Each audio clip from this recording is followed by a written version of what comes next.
Okay, so next thing to remove is the death cap here. So this is not needed anymore. This is a part of old amp design, and it's actually dangerous. I don't quite understand all the details behind them. I need to look it up, but I am familiar with the term. And from what I understand, basically, because it's connected to ground, if something goes wrong, you can actually get high voltage to the chassis. I think, don't quote me on that, I think it's something along those lines. But either way, this is not needed anymore. So we're going to go ahead and disconnect it.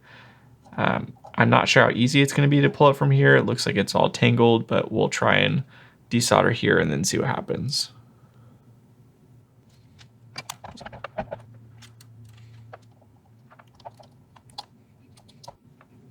So I'm just going to snip it because I can see it's wrapped around in a hook.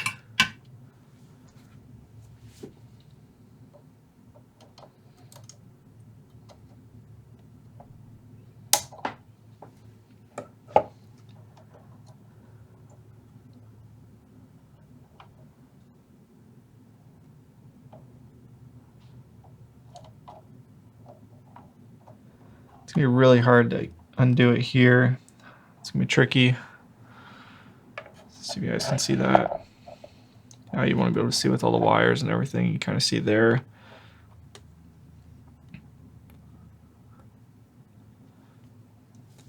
So it's wrapped around a different wire. What wire is that? I can't even tell. Oh, it's the wire to this cap. So actually, I need to remove this anyways, so I can just desolder it there, and then that'll be able to pull them apart. So let's go ahead and do that. I'm gonna have to cut that as well.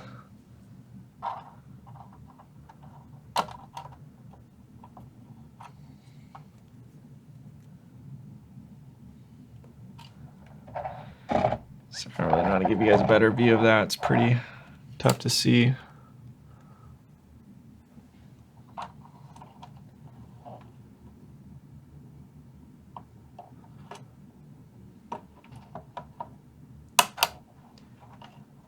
right. So now I'm going to disconnect it from here, and I should be able to pull both out.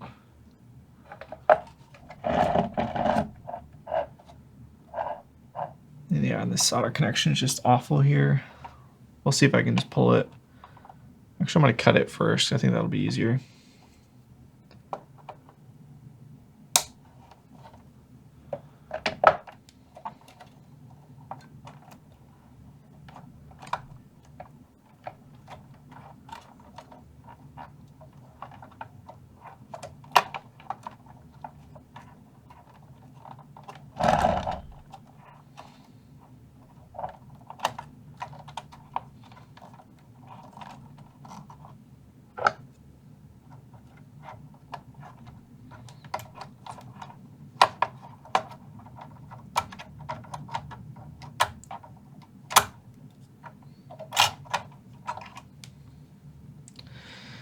All right, there you go. Zoom out. So there's the death cap. It's kind of bulging and not in its best condition here.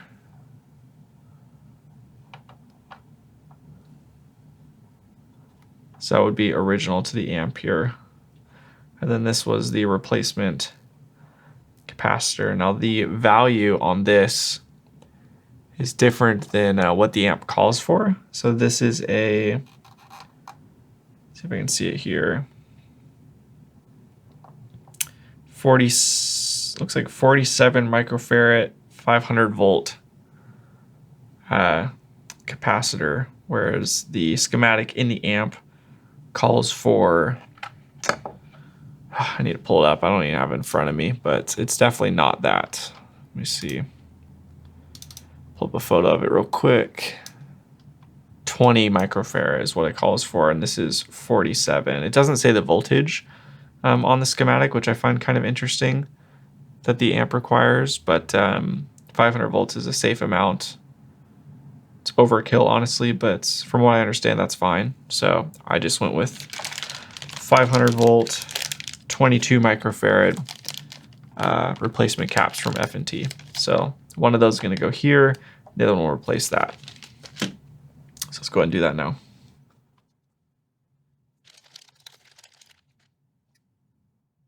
So this one had the indent connecting here on that leg. So I'm going to orientate this the same.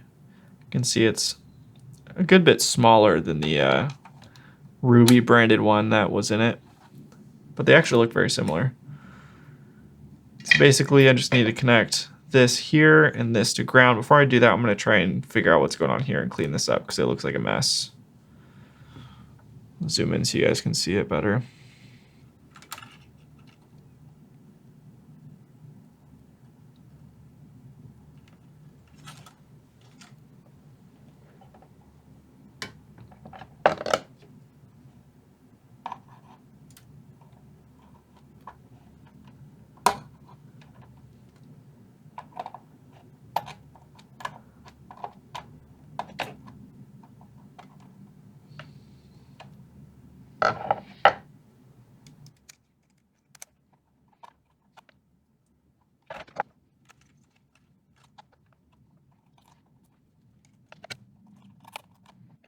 So this one is also a carcass of multiple wires, it looks like.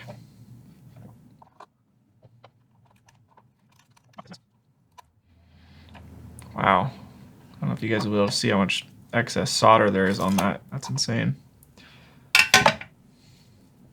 Tons of wire and solder here. Hope you guys can see that. I'm gonna try and zoom in a little bit more. See this massive pool of extra solder. Get that cable out of the way. So we're going to try and suck that up with the solder sucker. Hopefully this will work well.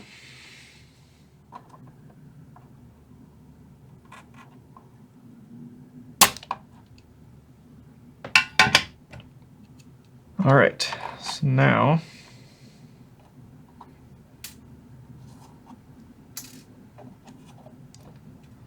we would like to connect this back here. I don't need that much wire, so I can cut that back pretty significantly. I guess I just need to go from there to there. So we'll cut this.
Okay, so these are set more or less how I want them. They're just not soldered in.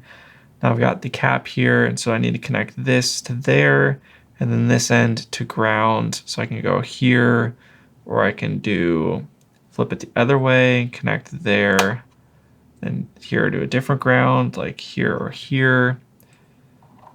I think I'd prefer this orientation, kind of how it was before, and kind of have it here.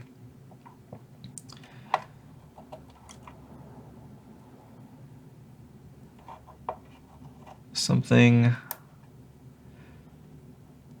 akin to this, roughly.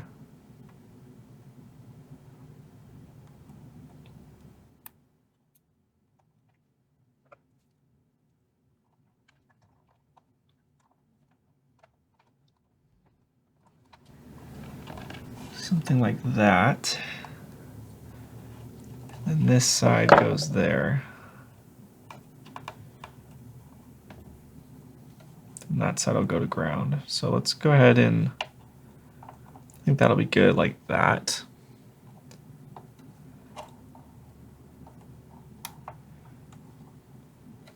So let's go ahead and get this all soldered together.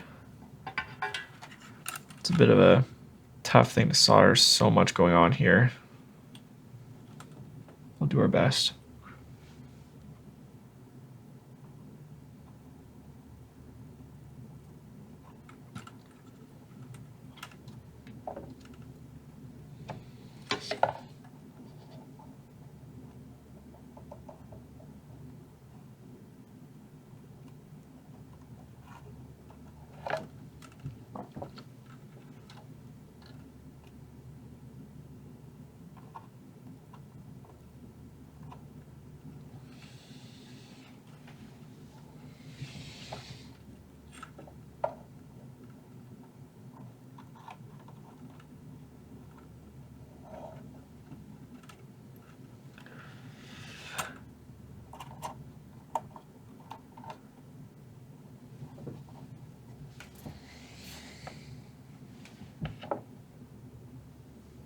Looking all around, from every angle I can see, that is a solid solder connection. Everything looks to be in there good. So that's solid, so now I'm just going to connect the ground there. We should be good to go.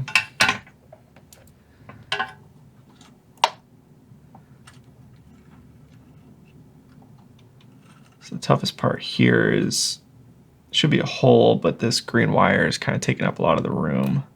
I don't know how much you guys can be able to see of that. So we'll see.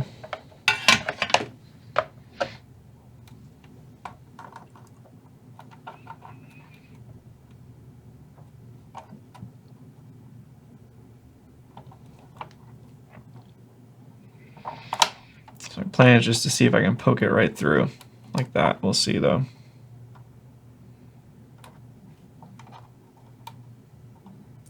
We'll see if there's room.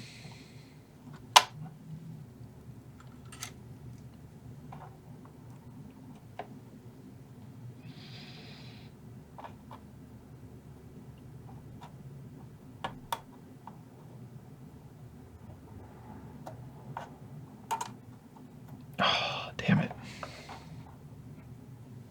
Okay, that's okay. Everything fell out, but that's okay. It's better this way because I can redo it, make it look nicer. Theme of this series.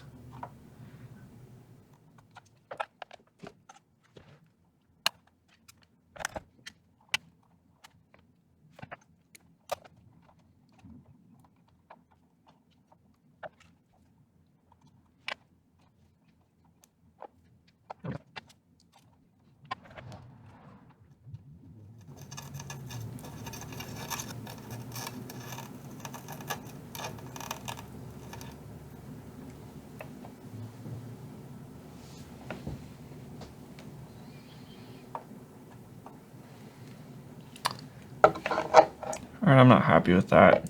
I didn't get it through the hole. Dang it.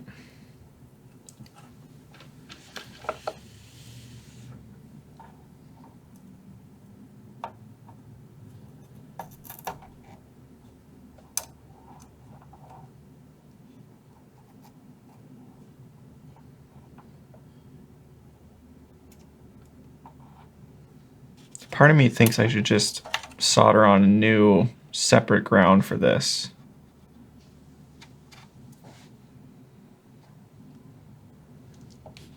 Like solder something over here.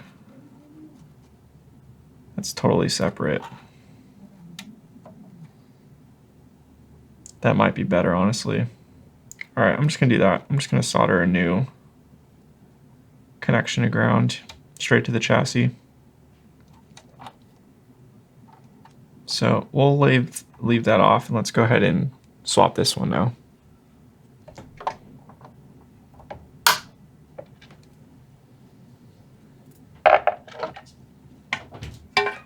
strong fumes.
I think I'm actually going to connect them both to the same ground here.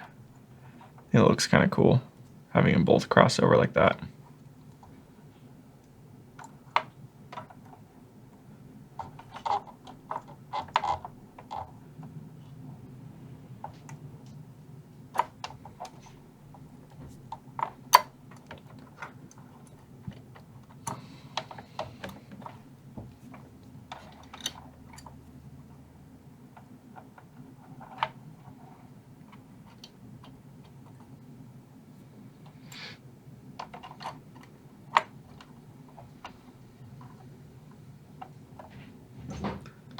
There's really not much room here for me, but maybe I can do it back here. Like that.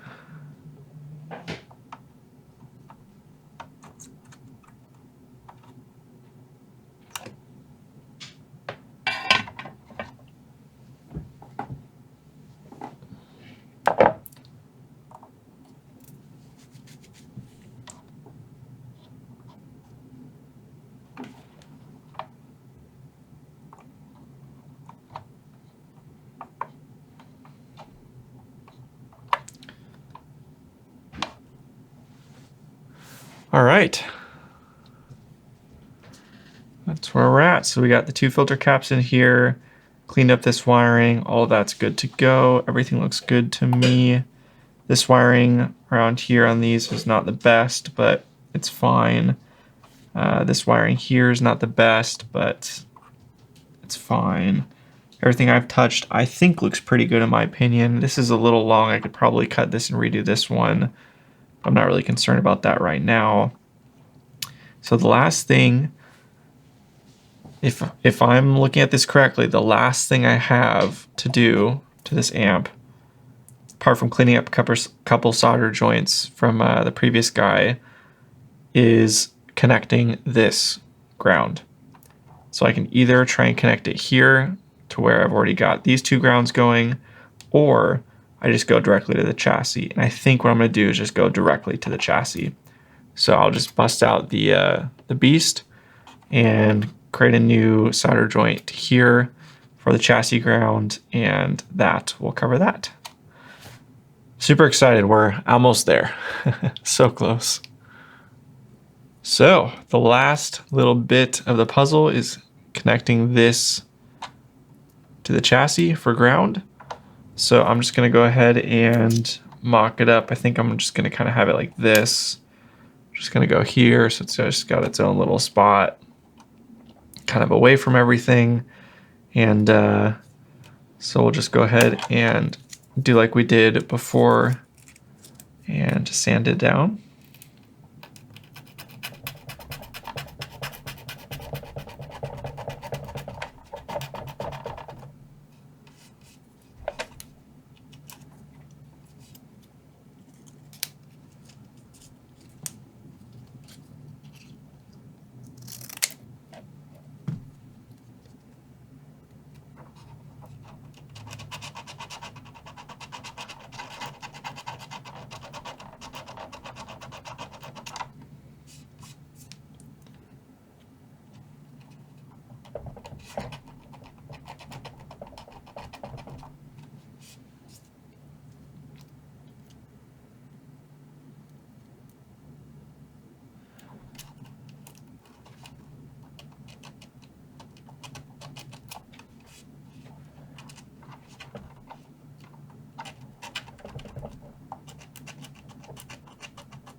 Okay, so now I'm going to scuff it up a little bit more.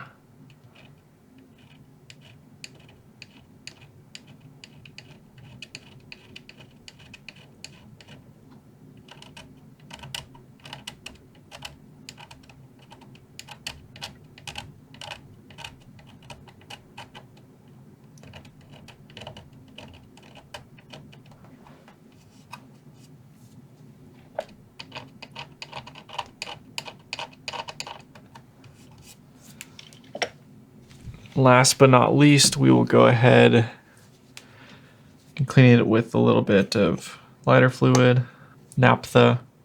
So I guess the better term to call it.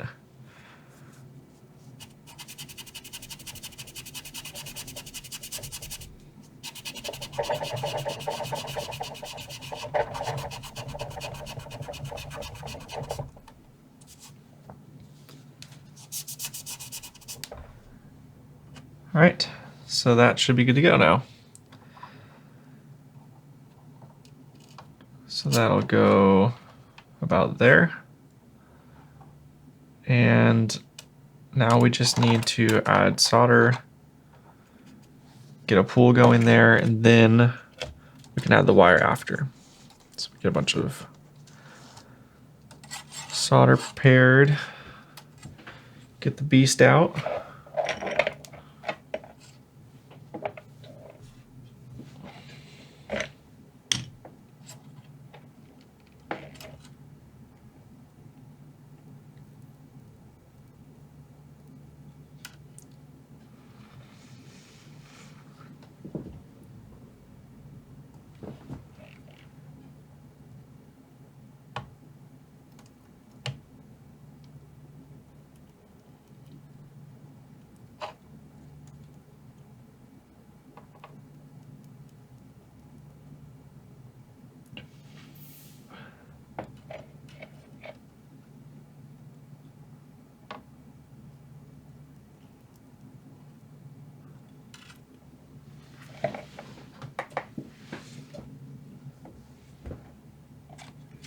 Going to add a little bit more.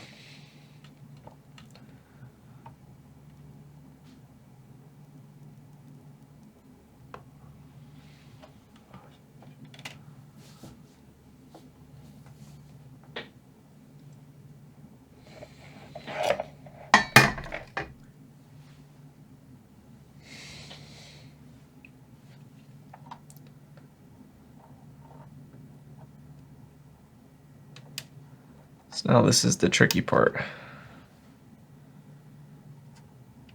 I'm going to need to add even more solder, really make a pool there.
All right, I think that will work. All right, so now I'm going to go ahead and clean this up a little bit and then get out the multimeter to test to make sure it's a decent ground. But I think that's good. That's, I mean, pretty solid. It's not going to go anywhere. And that definitely connected to the chassis pretty well, I think. So I decided I'm going to hit the joint one more time and just add some more solder. So I've got the helping hands holding it down for us here. I just want to make sure there's plenty of solder there holding it down. So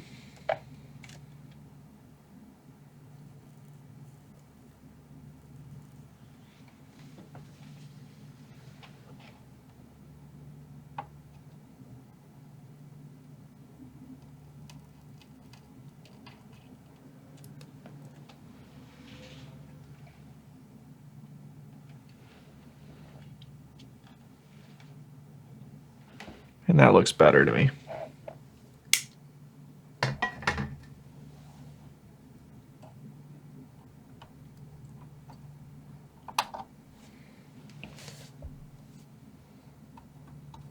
Yeah.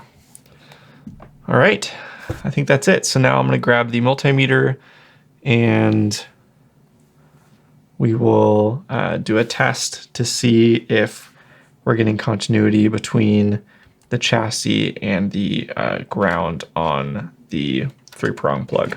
So let's go do that now.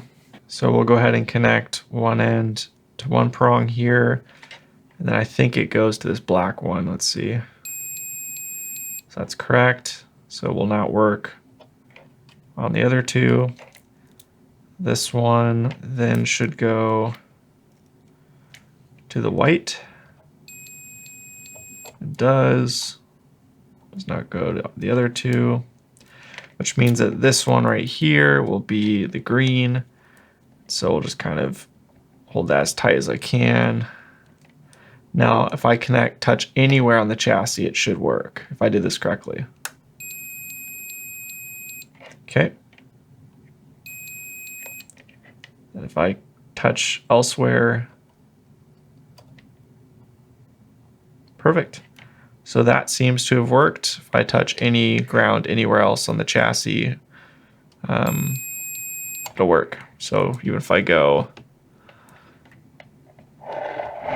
way over here, you can barely see in frame, that ground that we added, that we also connected to the chassis, this terminal strip, I should say, the middle prong was a ground. If I touch that, it should work, and it does. So anywhere I touch will be good. So that is a solid chassis ground. And that, ladies and gentlemen, or really more accurately, gentlemen, is it. This amp rebuild is basically done. The only thing left I could do is clean up some of these little bit extra wire here, but other than that, it's fine. It's just extra long. Some of these connections, these solder joints are not great, but not a massive deal. They're all on there good. They just don't look that pretty, but everything else is done. So really the last piece eventually is to add silicone under these to hold the two filter caps down, but that can be done at any time. So the amp should work regardless of that. So next stop, plugging it in, and well, I should say hooking up the speaker cables here to the speaker, putting the chassis back in to the cabinet, and then putting the tubes in it and turning it on for the first time. And fingers crossed we don't get any smoke or any signs of failure. So, all right, that'll be for another day.